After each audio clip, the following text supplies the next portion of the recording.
In the name of Allah, the most gracious, the most merciful, I bear witness there's no God but God, and God is the only one who has the right to be worshipped. I also bear witness that Prophet Moses, Prophet Jesus, and Prophet Muhammad, peace and blessings be upon them, are the messengers of God, and I seek refuge in Allah from the rejected Satan. So greetings of peace, and thanks for tuning in. May the peace and blessings of Allah be with you.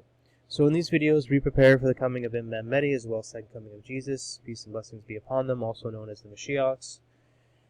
And the importance of understanding divine laws and the commandments of Allah, the unique creator of all that exists, can help us perfect our own light, can help us give us greater reward in this life, as well as, more importantly, our eternal abode of the hereafter.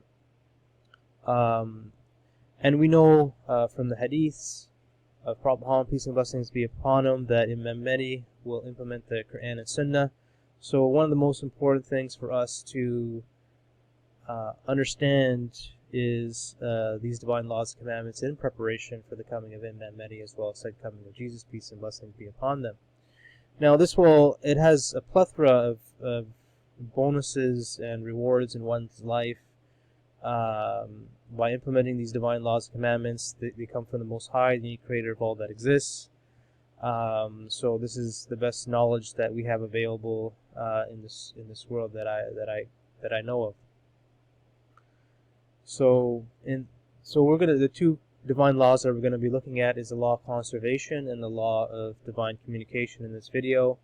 And the more divine laws and commandments that we know and understand, the better we will be prepared for what's to come in preparation of the coming of Imam Mahdi as well as the second coming of Jesus, peace and blessings be upon him. More knowledge that we have that we can benefit from, the better. So if you do find this video beneficial and you want to strive in the cause of Allah, please give this video a like, share if you will. If we help each other, if the Muslims don't help each other, the believers don't help each other, Allah says that there'll be corruption in the land. So my videos are already shadow banned, you could say. Some of my videos can't even be searched on the YouTube, so the algorithms are working against me. So if you want to strive in the cause of Allah, it is also a commandment of Allah to spread Allah's commandments far and wide, the words and messages of Allah far and wide. So by giving this video likes, it helps support and help spread this video if you find it's beneficial and you think it's beneficial for other believers to watch these videos. So we're going to look at the Organization of Divine Laws and Commandments of the Most High. This is the book I've been working on for several years now.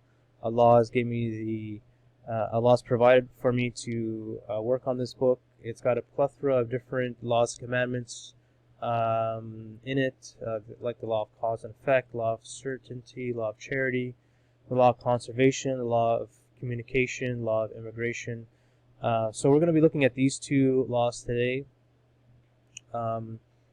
I plan to make a separate videos on each one, breaking it down, and possibly making more smaller videos to help it make it easier to digest and not these just big long videos. So we're going to go to page 35, and this book will be, once it's complete, I'm going to inshallah have a website where anybody who wants to download it can download it for free. It's going to be all open source. Any feedback would be appreciated once the book is complete, or things like that would be appreciated. So, law of conservation. Allah causes growth in suitable proportions, and Allah sends things down in a proper and prescribed measure. Allah placed firm mountains and showered it with His blessings and placed in it various provisions according to a set measure, and all those who require them have equal rights. Allah sends provision down according to a set and proper measure. Allah has a book that preserves all things, preserves everything. Allah has set a measure for everything. So the law of conservation. Allah causes growth in suitable proportions, and Allah sends things down in a proper and prescribed measure. So in chapter 15 verses 19 through 21, we have spread out and put fertilizers in the earth from outside, and set up firm mountains therein, and we have caused to grow upon it every suitable thing in due proportion. And we have provided in it the means of livelihood for you, and even for all others whom it is not for you to provide. And there is not a thing but we have the vast treasure of it, and we do not send it down but according to a proper and prescribed measure. So Allah has portioned out certain things in creation, not to the extreme and not too little, but in the amount that's a portion that Allah knows best. Allah placed firm mountains and showered it with His blessings, and placed in it various provisions according to a set measure, and all those who acquire them have equal rights. So in chapter 41 verse 10, He placed therein in the earth firm mountains, raising above its surface, and showered it with His blessings, and placed in it various provisions according to a set measure. I take this as precious metals within the mountains, provisions to which all those who acquire them have equal rights, and all this He created in 4 aeons. So when Allah created the universe, the earth was bombarded with different metals coming from different places, and different, we use all different types of metals, even iron, precious metals and gold and silver, which has been money for thousands of years. And if we know from the authentic hadiths of Prophet Muhammad, peace and blessings be upon him, that Imam Mahdi will give out gold to people. So as it says here, the mountains, he's referring to the mountains here, that Allah placed His blessings in these various mountains, in the mountains, and according to a set measure. So which I'm referring to as precious metals and other, important metals. And then it says here, all those who acquire them have equal rights to them. So we know Imam Mahdi will give out vast amounts of wealth from the treasury, gold and silver. I'm sure other forms of wealth, food, etc. Anybody who is needy in whatever department, Imam Mahdi, by the will of Allah, will give out these precious metals out to the people for their sustenance. So it is a commandment that every people have rights to these metals. So we know the world run today that corporations and stuff like that have they take ownerships of these mountains and ownerships of these areas where they mine gold and silver, and they don't share them amongst the people, and they, for their own greed and for their own for their own preservation. I'm not sure why they would want to hoard all these treasures of Allah, but in Imam Mahdi, in his time and in his rulership, he will spread these precious metals around and will not hoard them. It also says in some other hadiths that people will be so wealthy in that time that they will look to give charity, but there'll be no one out there to accept the charity. So Allah sends provisions down according to a set and proper measure. So in chapter 42 verse 27, and if Allah were to grant abundant provision to all His people, they would certainly commit rebellious transgression in the land. But as it is, He sends it down according to a set and proper measure, and He deems it fit as He deems fit. He is indeed well aware of His people and all seeing of their condition. So, Allah doesn't, if people were all given enough money or enough resources that, if people were given too much resources all at once, this could corrupt their souls. This could, we see it when people win the lottery, that they're, sometimes their lives become even worse because, More money can be more problems. So Allah gives out provisions in a set measure that is more harmonious with the evolution of human consciousness, and not to spoil or, if you spoil a kid too much, you can, it can, rotten a kid's, attitude and soul, so to speak, if he is given too much at a young age. So it's important to do things in a proper, as Allah says here, He sends provisions down in a set proper measure. So Allah has a book that preserves everything. Chapter 50, verse 4, we know how much of them the earth consumes and how much it adds to them. We have with us a book that preserves everything, the law of conservation. So Allah obviously records everything. Allah is all-knowing, all-seeing, all-hearing, all-present. Nothing exists outside of Allah. Allah knows all things. So He knows how much water should come down for things not to flood, but enough water for plants to grow, etc. So all these different things Allah is recording, and is well aware of the measurement of certain provisions that go out, which is under the law of conservation. Allah has set a measure for everything. So chapter 65, verse 3, and He will provide him sustenance from where he least expects. And he who puts his trust in Allah, He is sufficient for him to fulfill his needs. Allah is sure to accomplish His purpose. Allah has set a measure for everything. So it's basically similar to the last verse we discussed, that Allah provides all things. He's got a measure for everything. He'll provide you with sustenance from where you least expect. That's happened to me many times in my life. Alhamdulillah. So very important to understand this. So in the time of Imam Mahdi, obviously Imam Mahdi will have a certain limit on how much he's going to give to people, but obviously he's going to give a great deal to people, so much that it's going to be so abundant that people won't be able to find people to give charity to. But it's going to be done in some sort of measured way where it's not going to rot somebody's soul by giving them too much wealth and stuff like that. So it'll be measured giving, but still giving in abundance, where all people's needs will be taken care of, to the point where nobody will be accepting charity.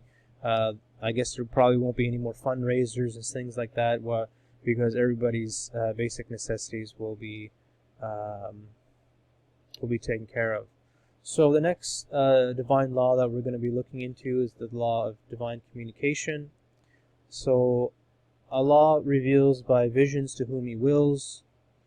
Allah sends down the angels with the revelation by His command to such of His servants as He will.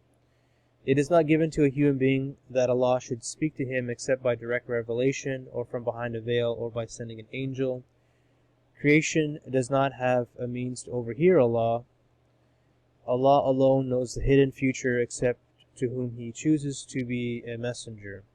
So this is going to give us how Allah communicates to human beings, and how human beings can't overhear, like we can't overhear Allah, but Allah is hearing everything we say.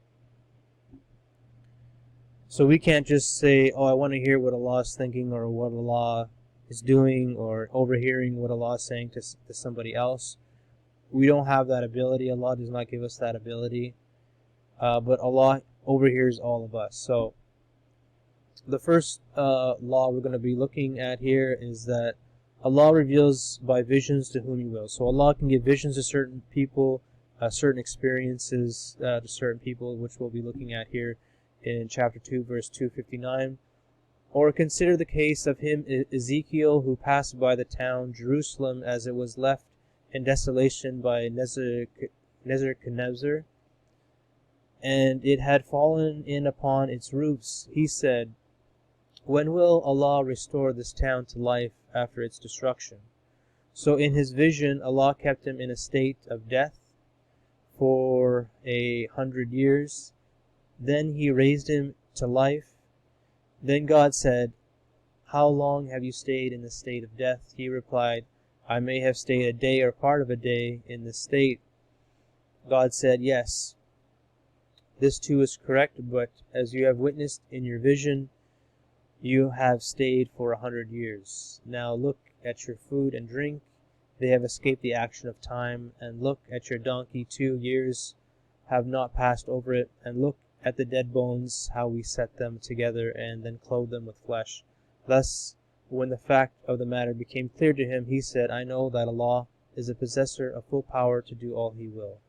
So Ezekiel wanted information about the city of Jerusalem after it was destroyed by Nebuchadnezzar. And Allah gave him a vision or some sort of experience where he traveled 100 years into the future, and none of his food or his donkey was affected by time.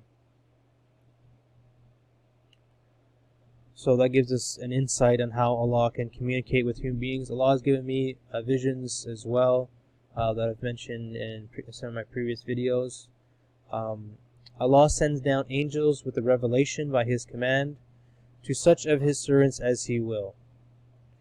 Chapter 16, verse 2, He sends down the angels with the revelation by His command to such of His servants as He will, saying, "Warn the people that there is no other, cannot be, and will never be one worthy of worship but I. Therefore take me alone as a shield." So one of the greatest revelations that there's only one God, the unique creator of all that exists, and Allah has sent down angels to different messengers and different servants to convey this message. It is not given to a human being that Allah should speak to him except by direct revelation or from behind the veil or by sending an angel. So in chapter 42, verse 51, it is not given to a human being that Allah should speak to him except by direct revelation or from behind a veil or by sending a messenger, an angel, who should reveal to him by His command what He pleases. Indeed, He is the most sublime, all-wise. So Allah, He's got several ways that He can communicate with human beings. One is by direct revelation. So we know that Prophet Moses, peace and blessings be upon him, spoke directly with God, that God spoke directly to Moses. Didn't have an angel as an intermediary between communications. Allah also sends angels to reveal His commandments, like He sent Angel Gabriel to Prophet Muhammad, peace and blessings be upon him, and revealed His messages that is now compiled as the Quran, which is a great miracle. Also from behind a veil.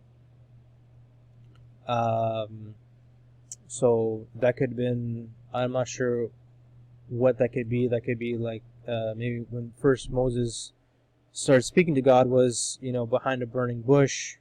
So that could be behind a veil. Obviously, God veils Himself from us to a great deal.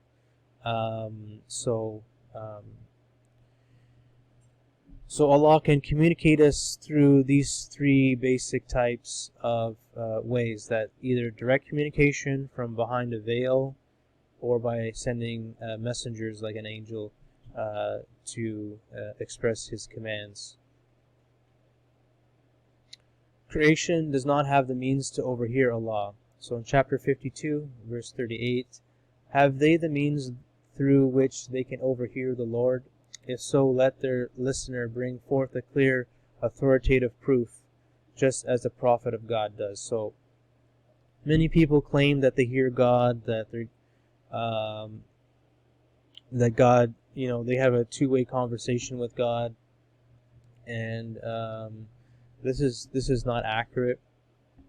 That no one can overhear God But if God so wills, He can communicate to you, like I said, in those 3 different ways, by direct revelation.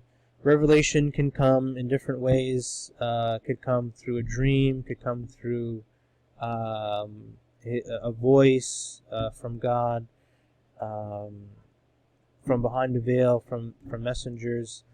But we cannot overhear Allah. Like, if we wanted to dial in God and hear what He's talking about, we wouldn't be able to do so. Allah alone knows the hidden future, except to whom He chooses to be a messenger. So in chapter 72, verse 26 through 28, He alone knows the hidden future, and He does not grant predominance to anyone over His secrets, except to him who He chooses to be a messenger of His, to whom He frequently tells many news about the hidden future.